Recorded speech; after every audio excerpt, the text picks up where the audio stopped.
Fatman facts நேயர்களே எல்லாருக்கும் ஒரு பெரிய வணக்கம். பிக் பாஸ் தக் லைஃப் ஷோக்கு உங்களை வெல்கம் பண்றது உதய் அண்ட் கலை. ஸோ மக்களே, முதல்ல வந்துட்டு ஒரு சின்ன அப்பாலஜிஸ். ஏன்னா லைட்டா நல்லாவே டிலேவே வந்துட்டோம். அண்ட் சாரால வந்து இன்னைக்கு கனெக்ட் பண்ண முடியல. ஸோ அதுக்கு வந்துட்டு வருத்தம் தெரிவிச்சுக்கிறோம். ஏன்னா சாரால வந்து லாஸ்ட் மினிட்ல அன்அவாய்டபிள் சர்க்கம்ஸ்டான்சஸ் சடனா ஒரு பிளான். ஸோ அதனால பண்ண முடியல. ஆல்சோ இன்னைக்கு நம்ம நேற்று சொல்லியிருந்த மாதிரி இன்னைக்கு வந்து லைவ் ஆடியன்ஸ் ஒரு ஒரு 3 பேர் தான் கலை. ஆமா 3 பேர். 3 பேர் வந்து நம்ம கூட இன்னைக்கு இணையறதுக்காக வெயிட் பண்ணிட்டு இருந்தாங்க. அவங்க கிட்டயும் வந்து ஃபர்ஸ்ட் ஆஃப் ஆல் ஃபேட்மேன் ஃபேக்ஸ் சார்பா நான் வந்து மன்னிப்பு கேட்டுக்கிறேன். ஏன்னா அவங்க ஆல்மோஸ்ட் ரெடி. அவங்க வந்து இன்னைக்கு கலந்துக்க வேண்டியது. But definitely to not worry. நாளைக்கு வந்து நம்ம வந்து கண்டிப்பா கனெக்ட் பண்ணிக்கலாம். அண்ட் இது அப்படியே ஒரு ரெகுலர் ப்ராக்டிஸா பண்ணுவோம். எப்பப்பெல்லாம் நமக்கு பாசிபிளா அப்பெல்லாம் பண்ணலாம். பட் இன்னைக்கு சார் இல்லாததால அவங்க வந்தாங்கனாலும் எங்க கிட்ட தான் பேசுற மாதிரி இருக்கும். சார் கிட்ட பேசணும். சார் கிட்ட அவங்க கேட்டு சாரோட அனாலிசிஸ் வந்தா நல்லா இருக்குங்கிறதுனால உங்களை வந்து நாளைக்கு பேச வச்சிட்டோம். ஸோ தயவு செய்து புரிஞ்சுக்கோங்க, தப்பா நினைச்சுக்காதீங்க. புரிஞ்சுப்பீங்க. கலை, சொல்லுங்க, எப்படி இருக்கீங்க? ரொம்ப நாள் கழிச்சு ஒரு திருப்பி ஷோல போய் 5 நிமிஷம் கூட ஆகல, அதுக்குள்ள வந்துருவீங்களே லைவ்ல. சோ அதான் எஸ் மக்களே சொன்ன மாதிரி சார் கொஞ்சம் லைட்டா உடம்பு முடியல. சோ அதனால அவர் நாளைக்கு வந்து கனெக்ட் பண்ணிப்பாரு. எங்களை பார்க்கணும்னு நினைக்க இஷ்டப்படுறவங்க நீங்க பார்க்கலாம். நாங்க எங்களோட கருத்துக்களை பகிர்றோம். சோ அதனால வந்து இஷ்டம் இல்லைனாலும் பாருங்க, பிடிக்கிற மாதிரி பண்ணுவோம். நான் ஒரு 1000 சோப் போடுவேன், அவன் ஒரு 1000 தடவை தூங்குவான். எல்லாத்தையும் அட்ஜஸ்ட் பண்ணிக்கிட்டு கொஞ்சம் எங்க லைவ பாருங்க. எஸ், இப்போ வந்து பெரிய ஸ்கிரீன்ல இருக்கனால நீங்க அவனை தாராளமா திட்டலாம். நல்லா உங்களுக்கு தெளிவா தெரியும். சோ எஸ், நீங்க ஏற்கனவே அதான் நடந்துட்டு இருக்கு. நீ வேற இதுல எக்ஸ்ட்ராவா தீபாவளியும் மணியும் காட்டுற. இல்ல, அதுவே ஒரு சின்ன கிளாரிட்டி கொடுத்துருன்னு நினைக்கிறேன். ஏன்னா அது வந்து ஒரு எக்ஸ்கியூஸ் கிடையாதுதான். பட் அன்பார்ச்சுனேட்லி காலையில இருந்து we have other works to do. இப்ப சாரும் சரி, நானும் சரி, அவரோட வேலைகள் நிறைய இருக்கும். பிஸியான டேல தான் அவர் வந்துட்டு நைட் ரிவ்யூ எக்ஸ்ட்ராவா இது ஒரு ரிவ்யூ பண்றாரு. நானும் அதே மாதிரி தான். மார்னிங் வந்துட்டு வேற ஒரு ஜாப் இருக்கும், அதை முடிச்சுட்டு நைட் இதை பாக்குறேன். சோ அது ஒரு எக்ஸ்கியூஸ் கிடையாது தான். பட் ஸ்டில் வி ஆர் யாருக்குமே வந்து லைவ் ஆன் பண்ணிட்டு லைவ்ல இருந்து உட்காந்து தூங்கணும்னோ இல்லை கொட்டை விடணும்னு ஆசைலாம் கிடையாது. முடிஞ்ச வரைக்கும் அதை அவாய்ட் பண்றோம். இன்ஃபேக்ட் அப்படி இருந்தா ஏன் வரணும்லாம் சில பேர் வந்து கேக்குறீங்க. வரும்போது இல்ல, அதான் சொல்றேன், யாருக்குமே அப்படி பண்ணணும்னு ஆசை இருக்காது. வந்து நல்லா ஜாலியா ஷோ பண்ணணும் அப்படின்ட்டு தான் வரும். அன்பார்ச்சுனேட்லி மத்தியானம் தூங்கி ரெஸ்ட் எடுக்க முடியாது. காலையிலயும் லேட்டா எந்திரிக்க முடியல. காலையிலயும் சீக்கிரமா எந்திரிக்கணும். ஸோ அதனால அது மட்டும் கொஞ்சம் அண்டர்ஸ்டாண்ட் பண்ணிக்கோங்க. ஏன்னா நாங்களும் ஹியூமன்ஸ் தான். But we will try not to do that. Okay. So yeah, நம்ம வந்து ஷோக்குள்ள போயிடலாம்.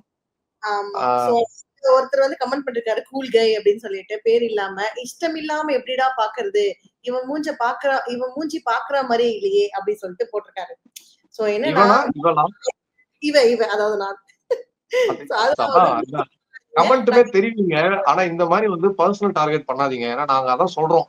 நீங்க பாத்துருப்பீங்க, நிறைய பேருக்கு வந்து நான் பர்சனலா ரிப்ளை பண்றேன். நல்ல கமெண்ட் அடிச்சிருந்தீங்கன்னா அதே மாதிரி ரிப்ளை பண்றோம். இல்லைன்னா எங்களுக்கும் ப்ரோவோக் ஆகும் தான். என்ன சொல்றதுன்னு தெரியல எனக்கு.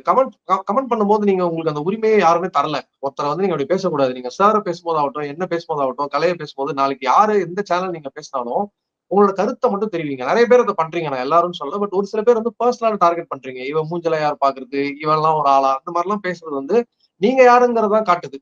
சோ அது வந்து அது நீங்க you take care of yourself. எங்களுக்கு அது பிரச்சனையே இல்லை. அந்த மாதிரி ஒருத்தரோட பர்சனலா ஒருத்தரோட மூஞ்சை பத்தி பேசும்போது எங்களுக்கு தெரியும் எங்க மூஞ்சி எப்படி இருக்குன்னு. நல்லா இருக்கும் நல்லா இருக்கு, எங்க பிரச்சனை. அந்த மாதிரி எல்லாம் போடாதீங்க. அந்த மாதிரி போடுறது வந்துட்டு இட்ஸ் நாட் ஹெல்த்தி. அப்படி ஒரு கமெண்ட் நீங்க போட்டுட்டு உங்க வீட்டுல உங்களால நான் இந்த கமெண்ட் போட்டேன்னு பெருமையா காட்ட முடியும்னா நீங்க பண்ணிக்கோங்க.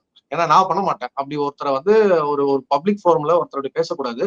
இது இங்கேன்னு இல்ல, எங்கேயுமே இருக்கட்டும். இப்ப நம்ம பிக் பாஸ்ல இருக்க கண்டஸ்டன்ஸ் எல்லாம் திட்டுறோம் இல்லையா, அதேதான். ஃபர்ஸ்ட் நம்மள பாத்துக்கணும்.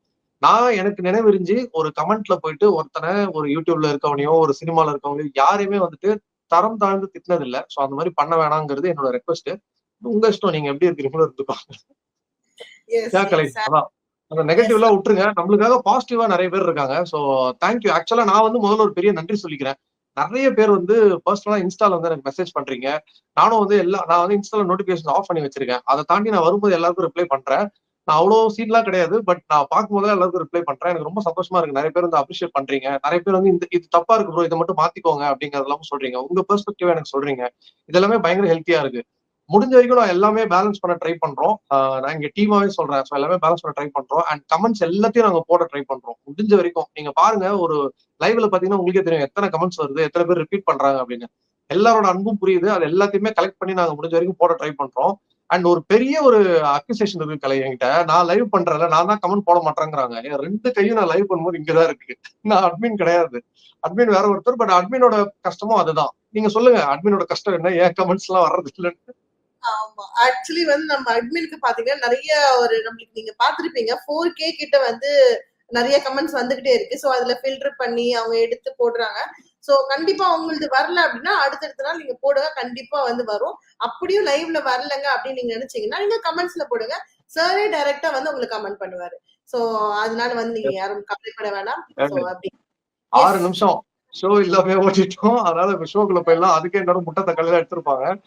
சோ முதல்ல இந்த டாஸ்க் பத்தி உங்க கருத்து சொல்லுங்க. நம்ம ஃபர்ஸ்ட்ல இருந்து ஷோ போயிடலாம். பட் இந்த டாஸ்க் பத்தி ஒரு ஒரு ஓப்பன் கருத்து ஒண்ணு சொல்லிடுங்க. இந்த டாஸ்க் எப்படி இருந்தது? Dance marathon. இந்த டாஸ்க் ஆக்சுவலி எனக்கு ஃபர்ஸ்ட் புரியல. இவங்க எதுக்கு திடீர்னு போய் டான்ஸ் ஆடுறாங்க? என்ன பண்ண போறாங்க? அப்படின்ற மாரி இருந்துச்சு. பட் அந்த டாஸ்க் போக போக எனக்கு அப்படியே ஃபன் ஆயிடுச்சு. அந்த பாட்டு குத்து பாட்டுலாம் போட்ட உடனே நல்ல ஒரு வைப் ஆயிடுச்சு. நல்லா அப்பா எங்க பாருதுக்கு இத்தன நாள் அப்படின்ற மாரி இருந்துச்சு. ஆனா ஃபன் டாஸ்க்லயும் சண்டை கொண்டு வந்தாங்க பாத்தீங்களா? அங்க ஹைலைட்டா இருக்காங்க. சோ அதனால எனக்கு அந்த டாஸ்க் பார்க்கும்போது ஃபன்னாவும் கொஞ்சம் அப்பா கொஞ்சம் சத்தமே இல்லாம பாட்ட மட்டும் கேட்டுட்டு பிக் பாஸ் கொஞ்சம் வைபா இருக்குல்ல அப்படின்ற மாரி இருந்துச்சு.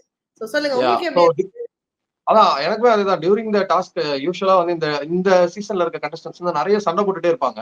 பட் இங்க வந்து அவங்க வேற ஒரு விஷயத்துல ஃபோக்கஸ்டா இருக்கிறதுனால, அட்லீஸ்ட் நாட் எவ்ரிஒன் யாரோ ஒருத்தர் தான் டிஸ்ட்ராக்ட் பண்ண டீமுக்கு வச்சிருக்கிறதால, இந்த வாட்டி இந்த வாரம் எப்படி இருக்கும்னு நான் நினைக்கிறேன்னா, அட்லீஸ்ட் இந்த 3 டேஸ் வந்து சண்டைய விட டாஸ்க்ல அதிகமா ஃபோக்கஸ் பண்ணுவாங்கன்னு நினைக்கிறேன். பட் அகைன் இவங்களோட கன்சிஸ்டன்சி நமக்கு தெரியும். என்ன பண்றாங்கன்னு வெயிட் பண்ணி தான் பார்க்கணும்.